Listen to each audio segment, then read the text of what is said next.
Hi, I'm Erin Stellato, and in this video, we'll look at doc, explain, fix, and optimize from the right-click menu. I know we were just working on completions or suggestions, but our T-SQL is incorrect. And I can highlight that right-click and select fix. I also have doc, explain, and optimize, but we want to fix this query.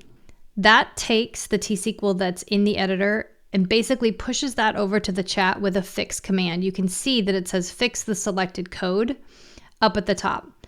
That gets sent to the model, and Copilot will do schema exploration, and it identifies that the customers table doesn't have a country column and continues to look through the schema to figure out what the correct columns are for a query. Now, I didn't ask for anything specifically, if you remember, in terms of the predicate. It just threw the where clause in there and I accepted it. But you can see now in the output that it has resolved where a country column is located, and we'll go ahead and we'll apply that to our document.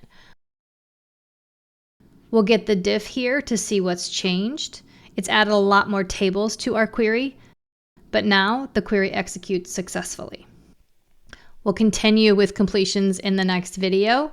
I'll see you there. Thanks for watching.